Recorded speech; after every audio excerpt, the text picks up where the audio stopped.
Bismillahirrahmanirrahim. Assalamualaikum warahmatullahi wabarakatuh. Waalaikumsalam. Yang mulia Ustaz, cuma saya nak tanya soalan. Saya rasa pernah juga orang lain tanya, tapi untuk nak meyakinkan lagi untuk soalan ini, dari segi hidup zaman yang dunia tanpa sempadan, seseorang itu menghantar satu mesej ataupun satu benda yang boleh mendatangkan fitnah ataupun memang sengaja difitnah. Kemudiannya orang yang nombor dua dapat, bila dia dapat, dia forwardkan kepada grup yang lebih satu. Dalam grup ni lebih daripada 20 ataupun 100 orang. Kemudiannya 100 orang ni pun hantar lagi kepada rakan-rakan yang lain, fitnah yang dilakukan. Akhirnya di antara mereka ini tahu ini fitnah dan merasakan taubat. Mohon taubat kepada Allah SWT. Bagaimanakah dia nak menebus dosanya apabila seseorang itu telah pun tahu dia memforwardkan fitnah itu kepada beratus mungkin beribu orang yang telah pun membaca. Itu soalan saya, Ustaz. Baik. Nama saya Nash Jamaluddin. Masya Allah. Jamal artinya elok, din agama. Jamaluddin keelokan agama. Allah. Tapi mimnya mesti panjang. Jamal elok. Kalau pendek Jamal buta. Mesti panjang. Jamal. Tapi lebih elok Jamal. Jamaluddin. Amin. Terima kasih Datuk Jamaluddin. Ada orang bertanya, mungkinkah agama yang umurnya 14 abad silam, 1441 tahun yang lalu, zaman onta, boleh mengatur hidup kita zaman pesawat terbang? Maka Islam tidak pernah mengatur kita nak naik kereta, naik motosikal, berjalan kaki, atau naik unta, atau naik lembu, atau naik kerbau, atau naik pesawat. Yang diatur Allah adalah bagaimana kita menjalani kehidupan. Maka Islam akan sesuai setiap waktu, tempat dan zaman. Al-Islam salihun likulli zaman wa makan. Islam akan tetap sesuai di semua tempat dan waktu. Bagaimana kalau ada orang membawa berita fitnah? Dalam Islam dari dulu hingga sekarang ayatnya sama. In ja'akum fasiqun binaba'in. Kalau ada orang datang bawa berita, fatabayyanu. Tabayyun, bayan, clear, jelas. Kita mesti clear, betul ke? Tanya orang yang tahu. Pada malam ini malaikat-malaikat berkeliling di Ka'bah, maka semua umat mesti melakukan perbuatan ini. Yang posting berita itu di FB, halaman Facebook, dia tulis dari Ustadz Abdul Somad. Banyaklah orang tanya ke saya, betul ke ini Ustaz buat? Maka saya pun post di Instagram official yang rasmi bahwa ini hoax, ini tak betul, ini fitnah. Maka kita mesti jelaskan. Bagaimana kalau sudah berlari? Kirimkan berita ini kepada 20 number WhatsApp group. Bila tidak awak kirimkan 20, maka akan datang 20 penyakit. Nak takut-takutkan kita. Itulah gunanya kita ada komuniti, ada pengajian, surau. Kita tanya pada ustaz bila dia terkait agama. Kalau terkait masalah yang lain, kita tanya pada orang yang tahu. Fas'alu ahla zikri, tanya orang yang tahu. In kuntum la ta'lamun. Kalau sudah terlanjur, terlampau, kita tak boleh ulang balik, macam mana? Sekarang kita ada laman FB, ada laman Twitter. Kita bagi tahu, sahabat-sahabat, kawan-kawan, sebenarnya ini memalukan bagi saya, tapi saya nak bagi tahu bahawa saya sudah tersilap, tersalah. Saya mohon maaf. Lebih baik kita minta maaf, minta ampun di dunia daripada kita cari dia di akhirat nanti. Siapa kita? Nabi Muhammad SAW pun naik ke atas mimbar. Nabi meninggal hari Isnin, dia naik ke atas mimbar hari Rabu. Khamis, Jumat, Sabtu, Ahad, Isnin, 5 hari sebelum meninggal Nabi naik ke atas mimbar minta maaf. Man kuntu jalatu lahu zahran, siapa yang pernah aku aniaya kena cambuknya ke pundak belakang dia, hadza zahri, ini pundak belakang Muhammad, sila balas. Dan kuntu syatamtu lahu irdan, siapa yang pernah aku caci maki sakit hati dia, hadza irdi, ini harga diri Muhammad, sila balas. Siapa yang pernah aku pinjam duit dia, kata Nabi, tuntutlah aku akan bayar. Tegak seorang sahabat. Apa kata dia? Innalaka alayya salasa darahim. Engkau pernah pinjam hutang 3 dirham. Kata Nabi kepada Fadl, Fadl duduk di bawah. Idfa' ya Fadl, wahai Fadl, bayarkan hutang. Itu menunjukkan kalau kita tanya orang, siapa yang sakit hati pada Abdul Samad yang dulu pernah sakit tangannya, sakit kakinya, balas. Semua diam. Siapa yang sakit hatinya, balas. Semua diam. Siapa yang pernah pinjam duit, ramai orang tegak. Bayar. Sebab nanti di dunia di mana kita cari dia? Sedang di dunia, di akhirat. Di mana kita cari? Di dunia aja kita payah berjumpa, apalagi di akhirat. Yastaghfuna minan nas wala yastaghfuna min Allah. Banyak orang takut kepada manusia, tak takut kepada Allah. Banyak orang malu kepada manusia, tak malu kepada Allah. Al-haya'u syu'batun minal iman. Malu adalah bagian daripada iman. Yang pernah terlanjur dulu gambar dia, video dia, cakap dia, maka dia bagi penjelasan. Muslimin muslimat, saya dulu pernah silap salah. Ada yang dulu pernah tidak ada hijab, maka saya silap dan salah, saya minta ampun kepada Allah. Selepas ini kamu jangan share lagi kerana saya sudah bertaubat. Kalau kamu lakukan juga, kamu akan tanggung dosanya. Kamu nanti akan mencari saya di akhirat. Terima kasih. Assalamualaikum warahmatullahi wabarakatuh. Share. Buat vlog pendek 1 menit. Itu saja lagi cara menyelamatkan. InsyaAllah. Kalau saya sudah bertaubat, Ustaz Abdul Samad, macam mana dosa-dosa saya yang lalu itu? Illa man taba, siapa yang bertaubat, wa amana, beriman dengan iman yang baik, wa amila amalan salihah, dia beramal soleh, amal soleh, amal soleh. Apa balasan Allah untuk yang sudah melakukan 3 ini? Yubadilullahu sayyiatihim, semua dosa-dosa dia di masa lalu hasanat, diganti Allah dengan hasanah, hasanah, hasanah. Hasanah 1, kalau banyak hasanat diganti Allah. Mudah-mudahan semua dosa kita yang lalu diganti Allah dengan yang baik-baik. Wallahu a'lam. Assalamualaikum Ustaz. Waalaikumsalam. Bismillahirrahmanirrahim. Syukur alhamdulillah Ustaz dapat bersama dengan kami semua di sini. Alhamdulillah. Saya salah seorang artis di Malaysia, nak bertanya pada Ustaz. Ustaz, manakah yang lebih afdal? Belajar agama di YouTube, di TV, tanyalah Ustaz, ataupun hadirkan diri ke majlis-majlis kuliah-kuliah. Mana yang lebih afdal Ustaz? Itu pertanyaan saya. Assalamualaikum. Waalaikumsalam warahmatullahi wabarakatuh. Kalau ustaznya itu ada, kita kenal, nyata. Ustaz bagi contoh, Ustaz Kazim Ilyas. Ustaz Kazim Ilyas itu ada kan? Ada kan? Nyata dia. Maka kita dengar tazkirah dia di radio, di television, di YouTube. Kita dengar, kita tulis, kita catat, kita amalkan. Maka kita sudah punya hubungan ilmu. Yang tak boleh tu kita tak tahu dia tak. Sebab ada juga di YouTube itu ustaz, dia tak ada di dunia ni. Yang suara saja. Suara tu. Kan ada tu suara dia tapi orangnya tak ada. Anda sudah lalu jalan ini, jangan belok kanan, terus saja. Ada tak? Ada.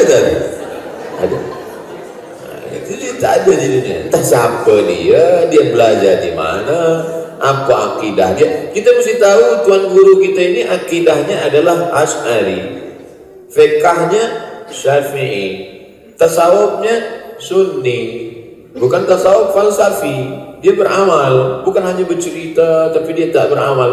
Maka carilah guru. Al-isnad minad din. Guru itu bagian daripada agama. Fanzuru amman ta'khudhu dinakum. Kalau kamu belajar agama, yang pertama perlu kamu cari guru kamu itu siapa, akidahnya apa, fiqhnya apa. Sebab bila kita tulis di YouTube, semua datang. Cubalah tulis di YouTube, saya nak belajar Islam, enter, semua datang. Dari mulai ustaz yang semuanya, Dari mulai bersorban, tak bersorban, berjanggut, tak berjanggut, pakai macam-macam datang. Oleh sebab itu pertama kita tetapkan dulu siapa tuan guru. Selepas itu barulah kita belajar. Datang orang bertanya kepada Habib Umar bin Hafiz. Habib Umar bin Hafiz, ya, saya selalu tonton tazkirah Habib. Apakah saya ini dikira sebagai murid Habib? Kata Habib Umar bin Hafiz, ta'allugal galbi. Ab itu orang Yaman sebut G, ta'allugal galbi, hubungan hati. Bila engkau punya hubungan yang kuat hati dengan saya, kamu baca, kamu belajar, baca Diyaul Lami, baca maulid, baca solawat, mendengar, maka ada hubungan guru dengan murid. Tapi yang paling afdalnya adalah berjumpa. Mungkin kita jumpa kajian Habib Ali Zainal Abidin, Ustaz Fulan, jumpa 2-3 kali. Selepas itu kita ikuti tazkirah-tazkirah dia di YouTube.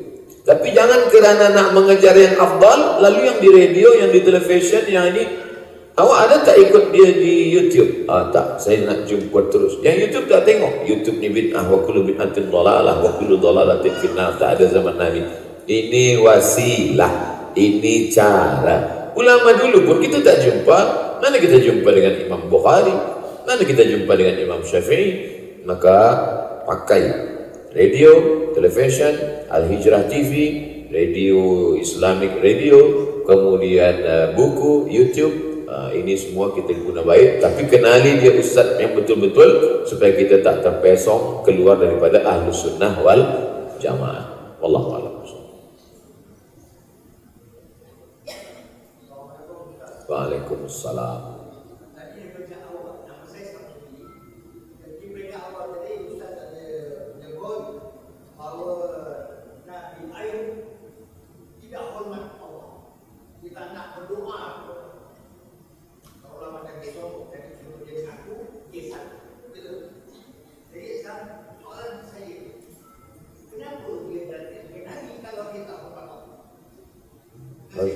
Rasa-rasa saya tak ada sebut Nabi Ayub tak hormat Allah. Sedang mendengar langsung pun boleh salah faham. Apa lagi mendengar YouTube?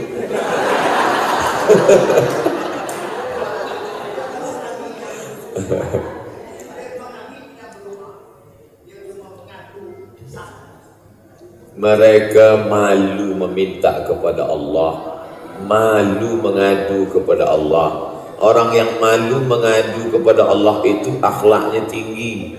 Bukan macam kita sikit-sikit mengadu, demam puyuh pun mengadu.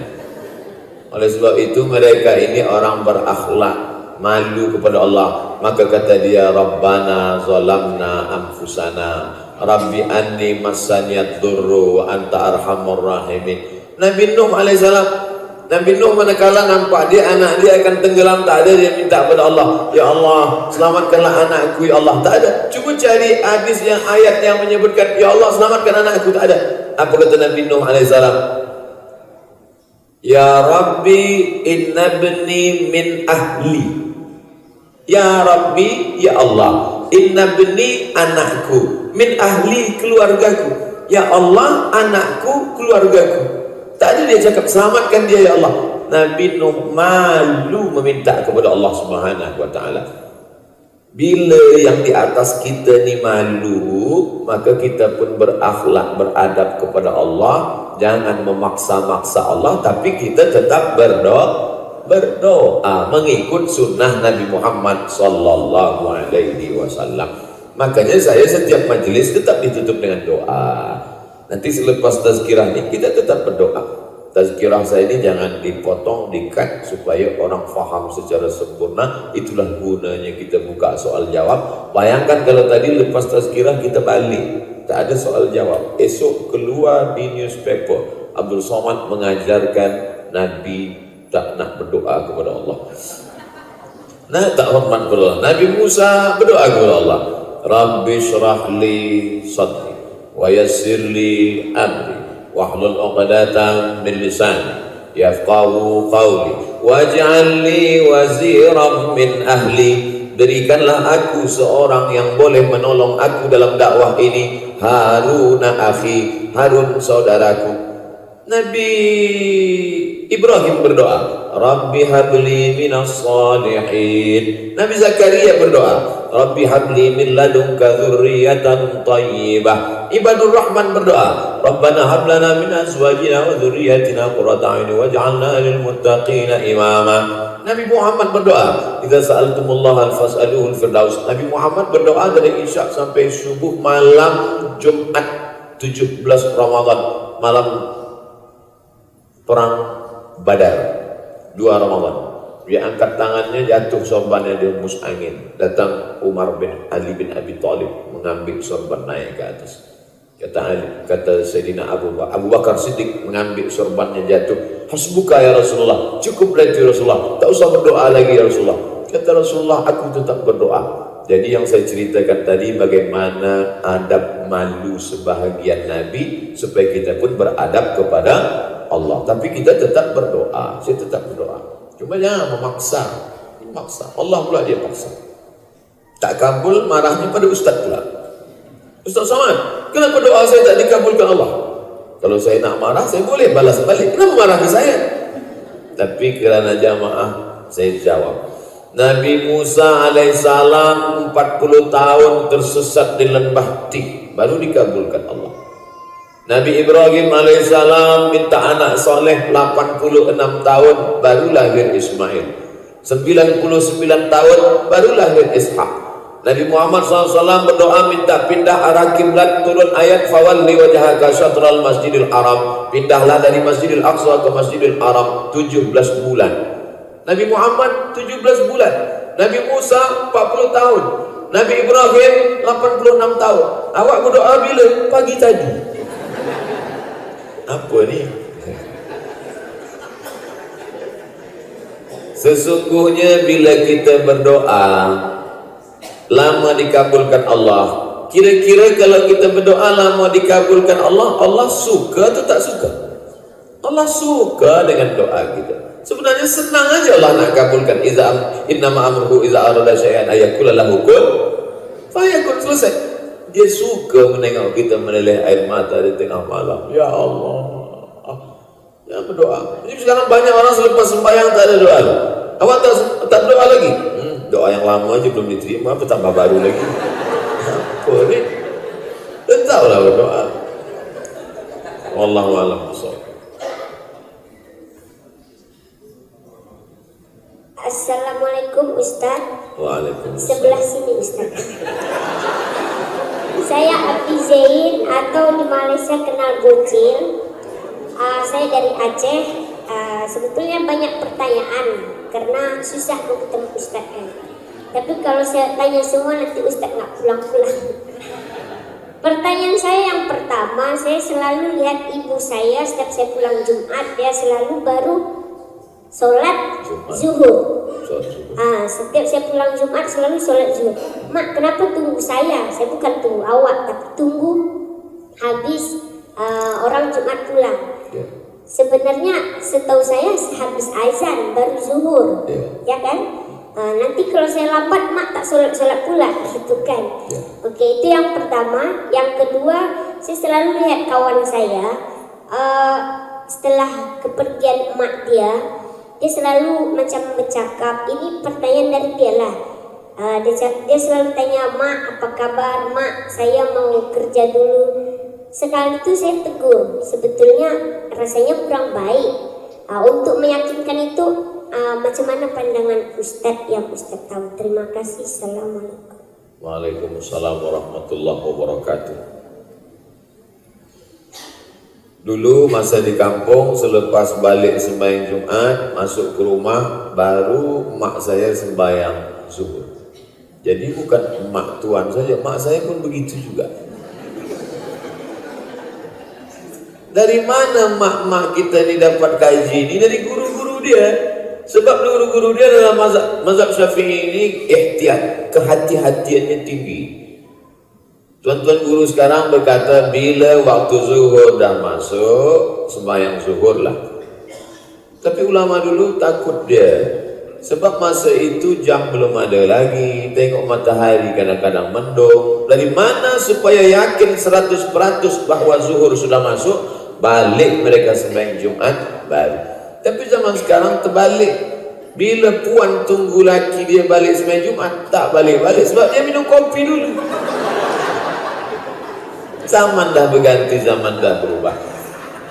Jadi sebenarnya hukum asalnya macam mana Ustaz? Hukum asalnya bila dah masuk azan maka boleh solat zuhur. Guna azan kedua, pertama masuk waktu, kedua memanggil orang, menjemput orang datang ke masjid. Tapi mana tahu puan nanti pergi ke Madinah, pergi ke Makkah hari Jumat. Sebenarnya perempuan tu tak salat Jumat. Perempuan yang salat Jumat tak wajib. Tapi bila dia salat Jumat maka fardu zuhurnya sudah gugur. Rupanya puan sampai ke Madinah hari Jumat, sampai airport hari Jumat, terus saja ke hotel. Nak datang letih atau nak tunggu kunci koper segala macam, dia dengar azan, Allahu Akbar, Allahu Akbar, terus saja dia salat Jumat. Tidak sah. Sebab azan pertama di Makkah Madinah belum masuk waktu. Azan pertama hari Jumat di Makkah Madinah. Maka kalau tuan pula yang lelaki nanti solat Jumat di masjid Makkah Madinah, azan pertama saya tengok dia tegak. Awak sembahyang apa? Sembahyang Qobliyah Jumat. Mana ada Qobliyah sebelum masuk waktu? Makkah Madinah bila masuk waktu azan kedua. Maka yang paling kuat menunjukkan waktu dah masuk bila dia balik. Tapi hukum asalnya bila dah masuk waktu, cara yang paling selamat. Macam mana kita tahu masuk waktu dah? Senang ya, tulis. Waktu solat Kuala Lumpur. Enter. Dia bagi tahu. Masuk dah waktu. Masuk, tak perlu tunggu siapa balik. Solat zuhur. Puan nanti datang ke Riau. Waktu solat Pekanbaru Riau. Masuk waktu zuhur, sembahyang. Usolli fardhu zuhri raka'ataini qasran majmu'an ilaihil asri jam'an taqdiman. Sebab musafir jamak taqdim. Jelas. Yang kedua, meninggal mak kita, meninggal ayah kita. Selepas itu dia nak pergi bekerja, lalu dia cakap, "Mak, aku pergi kerja dulu ya, Mak." Manakala dia balik, lalu kemudian dia kata, "Mak, apa kabar? Mak sihat." Orang yang mak dia belum mati, belum meninggal, dia kata ni budak ni nak gila dah. Tapi bagi saya yang sudah merasakan macam mana mak saya meninggal dunia, sebelum saya pergi ke Sudan, masa nak selesaikan finish PhD, saya datang ke rumah almarhumah mak saya sembahyang di tempat dia biasa sembahyang. Saya baca Yasin, saya hadiahkan pahala Yasin, saya hadiahkan pahala Fatihah. Saya ambil air di muka rumah, saya siramkan di pokok bunga yang selalu dia siram. Dengan membuat perbuatan itu, rasa hati saya lapang, rasa rindu saya hilang. Pertanyaan ini kalau orang yang mak dia masih hidup, dia susah jawab. Jadi sebenarnya mereka yang berbicara kepada maknya itu, dia amat sangat rindu, sehingga dia terbayang-bayang. Cuma rindu dia lebih berat daripada rindu saya. Saya hanya setakat solat di tempat solat dia, saya tidur di tempat dia tidur, pakaian-pakaiannya saya simpan kerana dengan menengok itu hati rindu saya hilang. Saya ziarah ke makamnya, hanya sebatas itu. Tapi kalau sampai dia bercakap, mungkin nanti waktu yang akan merubah dia, sebulan, 2 bulan, 3 bulan, setahun, nanti lama-lama dia akan berubah. Bagaimana cara menghilangkan rindu ini? Banyak-banyak baca Quran, banyak-banyak baca tahlil. Datang rindu, baca Yasin. Wa in khatimul Qur'ana. Kalau dia khatamkan sekhatam Quran, fahuwa hasanun. Imam Nawawi dalam kitab Majmu' Salah Muhazzab. Seelok-eloknya bacakan sekhatam Quran. Datang rindu, kawan tu jangan suruh lagi dia bercakap-cakap begitu, takut nanti dia disesatkan syaitan terus ikut. Datang rindu, buka Quran, baca Quran.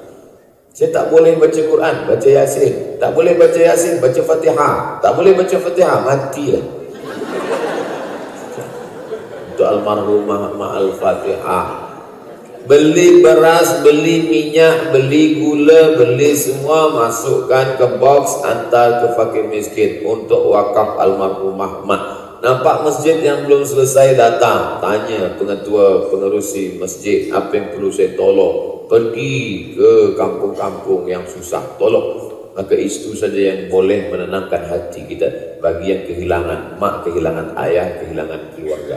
Mudah-mudahan Allah Ta'ala bagi dia ketenangan hati, insyaAllah. Amin. Ya Rabbal Alamin. Wallahu a'lam.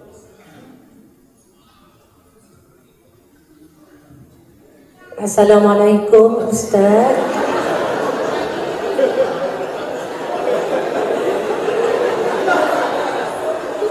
Dua kali Saya bagi terkejut. jalan, saya bagi laluan.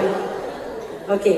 Assalamualaikum warahmatullahi wabarakatuh Ustaz. Waalaikumsalam. Abdul Somad, saya Syida. Saya nak tanya dengan UAS, bagaimana caranya untuk kami sekarang artis wanita yang selalunya berhias, maksudnya make up ketika keluar dan bekerja, menjaga wuduk. Bolehkah kami berwuduk sebelum make up? Kami lakukan untuk menjaga solat agar tidak tertinggal waktu solat. Kadang-kadang kami keluar, kami terpaksa solat qada. Kadang-kadang 2-3 solat qada disebabkan kerja. Terima kasih Ustaz. Ya. Nabi mengqadha kepada perang Khandaq. Dia qadha dari zuhur, asar, maghrib, isya, malam dia qadha. Sebab menghadapi Ahzab. Ahzab itu yang dihadapinya Yahudi, munafik, kafir, musyrik. Itu yang dihadapi. Yahudi, munafik, kafir, musyrik. 4 golongan yang dihadapi baru dia qadha. Rupa-rupanya sekarang ada pula yang qadha sebab menghadapi kamera. Maka tak sampai kepada tingkat ini daruratnya. Jangan qadha. Solat ni jangan selampau dimudah-mudahkan. Wasyiru, beri kabar gembira. Wala tunaffiru, jangan buat orang lari dari Islam. Yassiru, beri kemudahan. Wala tu'assiru, jangan persulit, jangan persusah Islam. Tapi jangan pula terlampau memudah-mudahkan. Sikit-sikit qadha, sikit-sikit jamak. Sekarang banyak orang terlampau mudahkan. Pengantin baru duduk jamak. Artis nak syuting qadha. Yang boleh jamak takdim tanpa qasar, jamak takhir tanpa qasar ni doktor operation. Dia operation dari pukul 12 hingga pukul 5. Operation panjang. Itu boleh jamak takhir sebab daruratnya tinggi, mati. Bila dia sedang operation solat, sebab dia cakap, tunggu kejap ya, aku nak sembahyang, mati. Maka dia jamak, tapi tetap tak ada qasar sebab tak ada safar. Safar baru boleh qasar 2 rakaat. Tak ada safar tetap jamak takhir. Darurat tingkat tinggi. Atau orang yang cuci darah. Ini 5 jam. 5 jam darah ni keluar lalu masuk balik. Itu 5 jam, tak boleh bergerak. Atau kemo. Darurat tinggi. Adapun syuting tak masuk dalam darurat tinggi.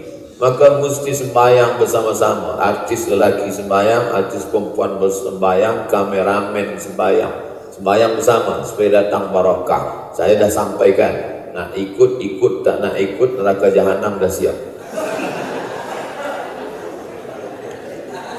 Wallahu a'lam bissawab. Ustaz ni cakap dia keras betul tak? Saya cakap saya je, hati lembut. Mudah-mudahan rezeki berkah. Yang kita cari ni apa? Rezeki dicari pagi, petang, siang, malam. Kalau tak ada berkah, berkah datang dengan solat. Tapi tanya juga pada Tok Mufti, tanya juga pada profesor-profesor. Jangan cakap Abdul Somad sahaja. Mungkin mereka lebih alim, lebih banyak kitab mereka. Itulah yang saya tahu. Wallahu a'lam bishawab. Baik, Datuk. Assalamualaikum Ustaz. Waalaikumsalam. Terima kasih banyak atas tazkirah yang santai tetapi bagus. Saya dah mengikuti Ustaz berbelas-belas YouTube Ustaz. Masya Allah.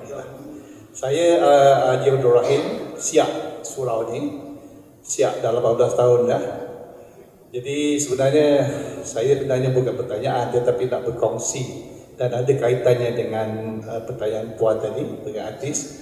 Saya difahamkan yang hari ini adalah tazkirah eksklusif untuk artis, di mana Ustaz akan menyampaikan apa yang baik kepada artis dengan harapan supaya artis-artis yang mempunyai pengaruh tinggi, pengikut yang beribu-ribu, boleh merubahkan apa yang sepatutnya di luar. Jadi saya rasa ini adalah satu amanah besar yang patut dipikul oleh semua artis, dan saya cuma berdoa dan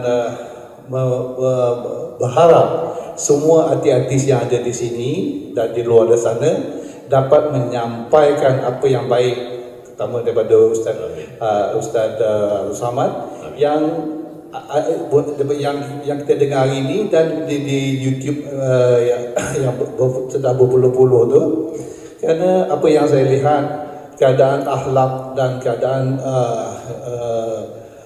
akhlak kita, anak-anak remaja kita di luar sana sudah agak kritikal yang perlu dibentuk semula, ya.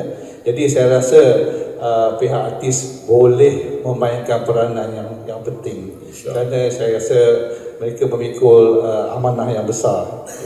Mereka sajalah, mereka adalah menjadi idola kepada semua, dan apa yang mereka buat akan diikut, insyaAllah. Terima kasih Ustaz. Terima kasih. Kalau saya bagi tazkirah pada 100 orang lelaki mendengar khutbah Jumat saya, itu yang betul-betul mendengar 50 saja. Yang 50 lagi sudah naik ke Sidratul Muntaha.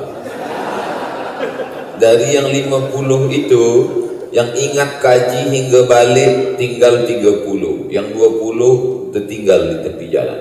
Dari yang 30, yang pandai menyampaikan ke orang di rumah hingga 20. Dari yang 20, yang didengar oleh anak bini dia tinggal 10. Itu kalau saya sampaikan pada 100. Tapi kalau saya sampaikan tazkirah pada 10 artis, maka sama saya sedang menyampaikan kepada 10.000 orang. Sebab satu artis dia ada follower. Followernya ini terbagi dua, satu haters, satu lovers. Cuba tengok video YouTube soal jawab Ustaz Samad bersama Musawarah. Musawarah ni komuniti artis-artis taubat Indonesia. Soal jawab bersama orang biasa ditonton 200.000 orang. Tapi soal jawab yang sama bunyinya, jawapannya sama, ditonton oleh artis 3 juta orang. Sebab apa? Orang merasa tertarik, dia tengok thumbnail. Artis ni kalau dia baik, dia cepat masuk surga. Tapi ke neraka cepat juga. Tapi insyaAllah yang suka tazkirah yang hadir ni, insyaAllah membawa umat kepada surga. Ini belia-belia kita semua, kalau sudah dia suka pada artis, dia tergila-gila pada artis, semua dia ikut. Cara makan artis dia ikut, cara minum, senyumnya pun dia ikut. Oleh sebab itu, artis jangan berfikir tentang diri dia saja, dia ada makmum yang ramai di belakang. Makmum itu bernama follower. Sila puan. Assalamualaikum Ustaz. Nama saya Nurul Hidayah. Saya bukan artis. Soalan saya, zaman yang serba moden ni, kita macam tadi ada soalan berbentuk macam mana kita nak menepis fitnah, ataupun bila kita dapat fitnah tu kita nak bertaubat dan minta maaf kepada orang yang kita sebarkan fitnah itu. Tapi pada pandangan saya sekarang ni kita kekurangan adab dalam menegur seseorang, Ustaz. Jadi soalan saya, pada pandangan Ustaz sendiri, adab untuk menegur seseorang itu macam mana Ustaz? Terutama sekali adab untuk menegur pemimpin, dan pemimpin sendiri untuk menegur orang-orang yang di bawah tu. Adab tu, topiknya adalah adab Ustaz. Sebab saya rasa kita sekarang ni kekurangan adab. Sekian Ustaz. Pertama, satu soalan daripada saudara saya sebelah kanan saya. Lepas tu kita habis Q&A. Minta maaf last daripada saudara saya sebelah kanan untuk kita habis Q&A. Oh, ada lagi soalan? Soalan Haji. Saya jawab. Okey. Datanglah seorang lelaki mencaci maki Khalifah Harun Ar-Rashid.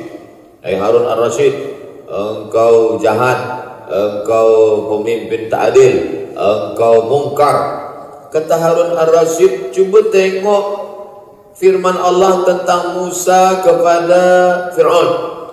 Wa qula lahu qawlan layyina wahai Fir'aun, wahai Musa, bercakaplah engkau kepada Fir'aun dengan qaulan layyina, bahasa yang lembut, la'allahu yatazakkara aw yakhsha, mudah-mudahan dengan itu dia ingat pada Allah dan dia takut pada Allah. Kata Harun Ar-Rasyid, engkau tak sebaik Musa dan aku tak sejahat Fir'aun.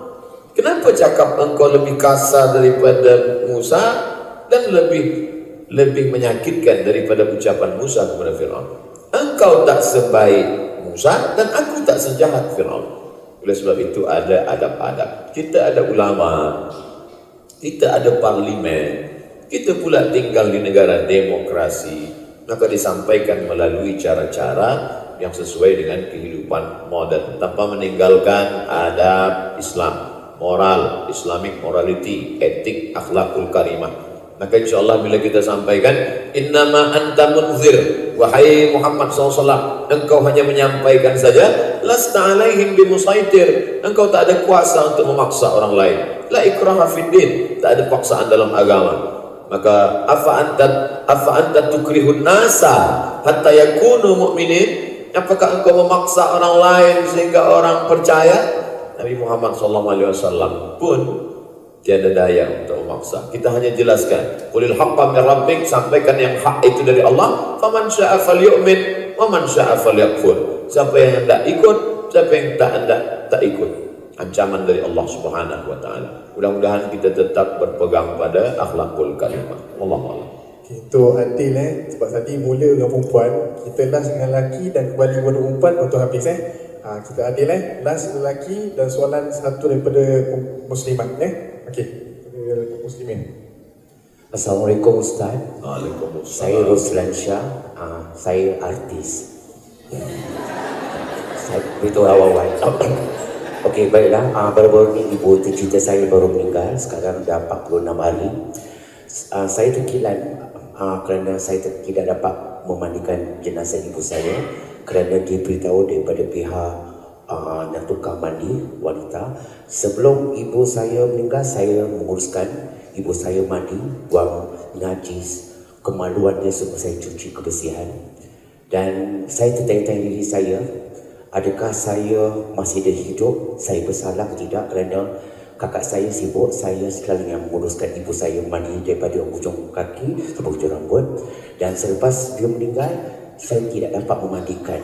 Saya tertanya-tanya, apabila saya tengok YouTube tanya orang, sebenarnya boleh, awak boleh mandi, tapi saya tak dapat memandikan ibu saya. Itu persoalan saya. Satu, adakah saya berdosa besar semasa ibu saya hidup, saya memandikan semua benda yang saya uruskan? Dan kedua, adakah saya rasa sangat terkilan saya tidak dapat memandikan ibu saya? Dan tukang mandi itu cakap anak lelaki tidak boleh memandikan. Cuma yang terakhir untuk virus. Dulu ada seorang ulama namanya Muallim Sanusi, ustaz guru agama di kampung kami dipanggil Muallim. Muallim Sanusi ini menjaga mak dia. Mak dia sakit tua, dialah yang memandikan, membersihkan semua. Masa itu saya masih kecil lagi. Saya adik-beradik 2 orang saja. Saya anak pertama lelaki, adik saya lelaki. Kata mak saya, aku tak ada anak perempuan. Nanti bila aku tua sakit macam mak Muallim tu, kau siap tak mandikan aku macam Muallim? Kata saya, insyaAllah aku akan mandikan. Tapi kemudian rupanya mak saya tak sakit macam itu. Saya bagi tazkirah di Jawa, tanggal 17 saya pergi, Mac tahun lepas, tanggal 18 saya bagi tazkirah, tanggal 18 subuh dia meninggal dunia. Apakah kerana saya tak sempat memandikan, tak sempat mengurus jenazahnya, lalu saya boleh terus merasa diri saya, aku salah, aku berdosa, aku salah, aku berdosa? Ingat, bisikan syaitan. Bisikan syaitan ini 2. 1, merasa sudah berbuat baik padahal tak baik. Syaitan punya kerja. Merasa berdosa padahal tidak dosa. Itu kerja syaitan juga. Tidak memandikan ibu bukan kerana sebab melawan menderhaka. Ada orang yang membersihkannya, sudah sesuai fardu kifayah menurut syariat Islam. sudah dimandikan, sudah dikafankan, sudah disolatkan, sudah dikebumikan, maka jangan ada rasa berdosa. Yakinkan diri bahwa aku tak salah, aku tak derhaka, aku tak berdosa, aku sudah berbuat baik. Kuatkan hati. Datang rasa rindu, datang rasa risau, baca Quran. Dari maghrib ke isya 45 menit, azamkan dalam hati, aku mesti khatamkan Quran 1 juzuk. Selepas itu 1 bulan khatam. Tak sanggup 1 bulan khatam, setahun ini, dari Ramadan ini ke Ramadan ini. Setiap ada risau dalam hati, maka luahkan dalam doa, Allahumma firlaha warhamha wa'afiha wa'fu anha. Ada duit, belikan makanan, bagi kepada fakir miskin. Datang ke sekolah-sekolah tahfiz, bagi Quran, bagi makanan, bagi duit. Jangan merasa berdosa, sebab setan akan masuk. Alladzi waswisu fi sudurin nas minal jinnati wan nas. Setan nak masukkan rasa sedih. Sepanjang umur kita akan rasa sedih, kau salah, kenapa tak kau mandikan, kau tak kau mandikan. Ini perbuatan tak betul. Maka yang boleh mengatakan salah adalah Quran Sunnah. Yang boleh mengatakan betul adalah Quran Sunnah. Perbuatan yang sudah dilakukan adalah betul dan tidak salah. Jangan merasa bersalah karena sudah sesuai dengan ajaran syariat Islam. Wallahu a'lam bishawab. Bismillahirrahmanirrahim. Assalamualaikum warahmatullahi wabarakatuh. Saya Heriza Helmi. Tadi Ustaz ada menyebutkan tentang kalau kita nak belajar atau follow Ustaz, mestilah dia Ustaz Akidah Asy'ari. Jadi soalan saya adalah dua. Satu, macam mana kita nak tahu Ustaz itu adalah Akidah Asy'ari, Ahlussunnah wal Jamaah dan juga fiqh mazhab Syafi'i. Sebab kadang-kadang kalau kita tengok dekat YouTube, kita tak tahu Ustaz itu adalah Akidah Asy'ari ataupun tidak. Yang kedua pula adalah katakanlah Ustaz itu adalah bukan Akidah Syar'i, tetapi dia punya poin sangat bagus yang dapat membuatkan kita rasa kita nak berubah. Dan bolehkah kita follow Ustaz yang bukan Akidah Syar'i, dan bolehkah kita share kepada public poin-poin ataupun ceramah daripada Ustaz itu? Wallahu a'lam. Al-hikmatu dhallatul mu'min. Hikmah itu milik orang beriman. Aina wajadaha fahuwa ahaqqu biha. Di mana saja dia mendapatkannya, maka dia berhak untuk mengambilnya. Bila jam kita hilang, kita tak tahu dah di mana jatuhnya, kemudian diambil oleh orang yang tak seakidah dengan kita. Kemudian suatu hari kita tengok dia pakai, maka dia katakan ini punya saya. Begitulah kebenaran. Kata-kata yang hikmah, baik, melembutkan hati, disampaikan oleh orang yang tidak seakidah, tidak seagama. Bolehkan diambil? Maka mengambil. Cuma yang jadi masalah, dia ambil sekali, dia nak ambil 2 kali, akhirnya dia suka, dia nak ambil semuanya. Itu nanti yang membuat kita rosak. Itulah mengapa perlunya kepada akidah. Adapun orang mengatakan tak penting akidah, yang penting dia baik, asal dia baik nanti Allah tak tanya akidah dia. Tak betul.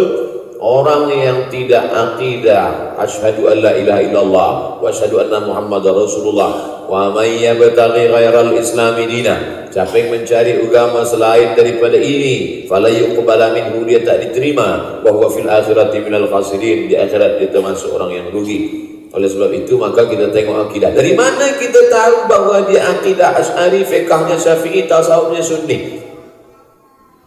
Cuba tulis di Google Ustaz Abdul Somad, nanti ini keluar nama, lahir 1977, umur 24 tahun.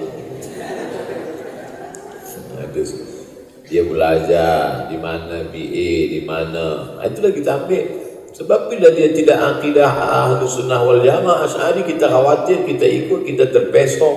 Akidah adalah pokok pangkal daripada segalanya. Kalau dalam masalah dunia kita tak tengok akidah. Saya tak ada cakapkan ini siapa yang buat Sony ni, Ahlussunnah ke? Ini siapa yang buat? Tak ada. Kita tak tengok. Ini masalah dunia. Tapi kalau sudah fatwa masalah agama, masalah keselamatan akhirat kita mesti tahu 3 pegangan. Saya boleh bagi tazkirah di Malaysia ini. Siapa bagi tazkirah? Tak ada tauliah. 2 bulan, 3 bulan sebelum datang mesti kirim sijil BA, sijil master. Dia tengok mana ni akidah dia apa. Bahkan di beberapa tempat dia panggil, Ustaz Abdul Somad, awak mesti menyampaikan akidah Asy'ari. fiqhnya mesti Syafi'i, tasawufnya mesti Sunni. Kalau keluar daripada ini, awak tidak lagi diberi izin untuk menyampaikan. InsyaAllah Malaysia akan tetap terjaga kerana akan dijaga oleh usaha ini dan dijaga oleh Allah Subhanahu Wa Taala. Itulah yang boleh saya sampaikan. Bersyukur kepada Allah. Di akhir majlis mari kita berdoa ala hazihin niyah. Al-Fatihah. Bismillahirrahmanirrahim. Alhamdulillahi rabbil alamin arrahmanir rahim maliki yaumiddin. Iyyaka na'budu wa iyyaka nasta'in. Ihdinas siratal mustaqim. Siratal ladzina an'amta 'alaihim ghairil maghdubi 'alaihim waladdallin. Amin. Ya muqallibal qulub, wahai engkau yang membalikkan hati, sabit qulubana, kokohkan hati kami ala dinik dalam agamamu, wa ala ta'atik dalam ketaatan kepadamu ya Allah. Allahumma a'inna, tolong kami ala zikrika, supaya hati kami sentiasa berzikir mengingatmu, wa syukrika, bersyukur padamu, wa husni ibadatik, selalu beribadah dengan ibadah yang baik padamu ya Allah. Allahumma arzuqna rizqan halalan tayyiban mubarakan fi, mencari rezeki, kasih kami rezeki yang halal yang berkah supaya kami boleh berwakaf, berinfak, bersedekah. Allahumma arzuqna ziyarata baitikal atiq, beri kami rezeki supaya kami boleh berhaji dan berumrah. Allahumma arzuqna ziyarata qabri nabiyika Muhammad sallallahu alaihi wasallam, beri kami rezeki supaya kami boleh berziarah ke makam Nabi Muhammad sallallahu alaihi wasallam.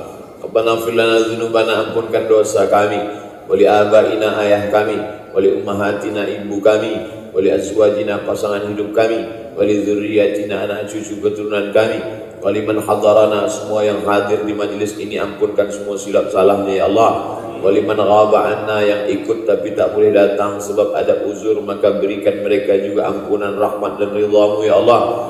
Wali ikhwanina alladzina sabaquna bil iman, saudara kami yang sudah mendahului kami, ampunkan dosa mereka, jadikan kubur mereka salah satu dari taman-taman surga. La taj'al quburahum hufratan min hufarin niran, jangan jadikan kubur mereka salah satu dari lubang neraka. Rabbana hab lana minas shalihin, jadikan anak-anak kami anak-anak yang saleh dan salihah. Allahumma sabbitna 'alal iman wal Islam, kokohkan kami dalam iman dan Islam. Bil khusus lagi saudara-saudara kami artis-artis yang banyak pengikut, buat mereka tetap istiqamah di jalan-Mu ya Allah. Allahumma arzuqna al-istiqamata 'ala syari'atil gharra wa tariqatil bayda, berikan kami istiqamah di jalan yang lurus ini ya Allah. Allahumma khtim lana bi husnil khatimah wa la takhtim 'alaina bi su'il khatimah. Rabbana atina fid dunya hasanah wa fil akhirati hasanah wa qina adzabannar. Wa sallallahu ala sayyidina wa maulana Muhammad wa ala alihi wa sahbihi wa sallam, walhamdulillahi rabbil alamin. Taqabbalallahu minkum minna wa minkum taqabbal ya karim. Terima kasih banyak-banyak, mohon maaf silap salah. Wassalamualaikum warahmatullahi wabarakatuh.